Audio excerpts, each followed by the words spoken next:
The knife paused halfway to his mouth. For the first time in years, the CEO of a billion-dollar empire felt his heartbeat stumble, not because of a boardroom betrayal or a market crash, but because of a waitress standing quietly beside his table. He had ordered the steak in German, not loudly, not to impress anyone, just softly out of habit, medium rare, no sauce, Kartoffeln on the side.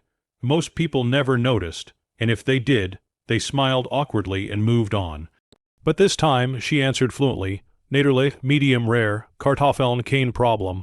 Her accent was perfect, not textbook, not rehearsed, lived in. The fork slipped from his fingers and clinked against the plate. He looked up slowly. She was young, mid-20s maybe, brown hair pulled into a simple bun, an apron that had seen better days, tired eyes that still carried something bright behind them. She met his gaze, calm and respectful, as if nothing extraordinary had just happened.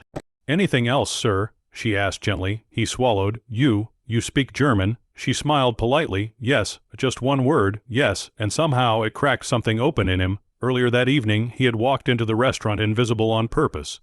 No assistance, no security, no tailored suit that screamed power.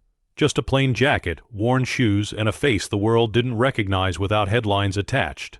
He did this sometimes, slipped into ordinary places to remember what silence felt like.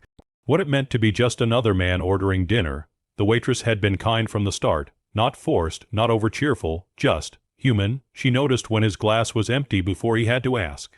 She didn't rush him, she didn't judge his quiet, and now here she was, answering him in a language he hadn't spoken out loud in years. As she placed the plate down, she slipped something onto the tables. Small, folded, barely noticeable. A note. She didn't say anything, just gave a polite nod and walked away. His eyes followed her until she disappeared behind the kitchen doors. Then he opened the note. "I'm sorry to write this. Please don't feel pressured. I recognized your German. It reminded me of my father, if you ever lived in Munich, in the late 90s. Thank you for helping him when no one else did." His chest tightened. Munich, late 90s. The room felt suddenly too small. His mind raced backward. Decades ago, before the empire, before the headlines, when he was just a struggling consultant overseas, when he barely had enough money for himself. There had been a man, older, injured, sitting on a cold sidewalk near a train station. Everyone had walked past him. Everyone except him. He had helped the man up, bought him soup, paid for a doctor. Sat with him until help arrived. It had cost him nothing but time.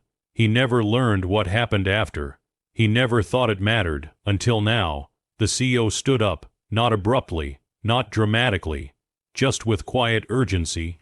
He found her near the counter wiping down menus. His voice caught the note.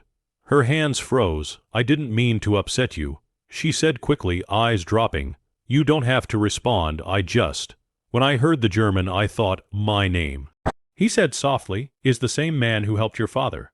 She looked up slowly, disbelief washing over her face. "No," she whispered, "that's not possible." He nodded once. "I was young, broke, angry at the world, your father. He reminded me of who I wanted to be." Her breath shook. Tears filled her eyes before she could stop them. "He talked about you," she said. "Not your name, just a stranger. He said someone saw him when he felt invisible. That kindness saved his life." The kitchen noise faded away. For a long moment neither of them spoke.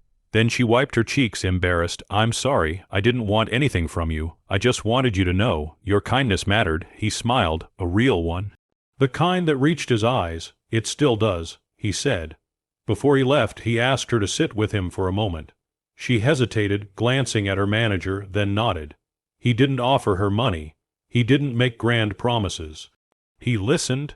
She told him about working double shifts, about sending money home, about translating legal documents at night because language was the only thing she had ever been praised for, about how life sometimes felt like it kept her small no matter how hard she tried. When she finished, he slid the note back across the table. "You gave me this," he said. "Now let me give you something." He wrote quietly on the back, not a check, not a phone number, an address, a time. An invitation, a scholarship interview, one he personally sponsored. No guarantees, just a door opened. Her hands trembled as she read it. "Why?" she asked. He stood, placing his jacket on. "Because years ago, a man taught me that kindness doesn't end when the moment passes," he said. It echoes. As he walked out into the cold night, the city lights reflecting off wet pavement, he felt lighter than he had in years. Not because he was powerful, not because he was rich, but because he had been reminded of something simple, that a small act, spoken softly, written quietly, offered without expectation, can travel across time and return when you least expect it.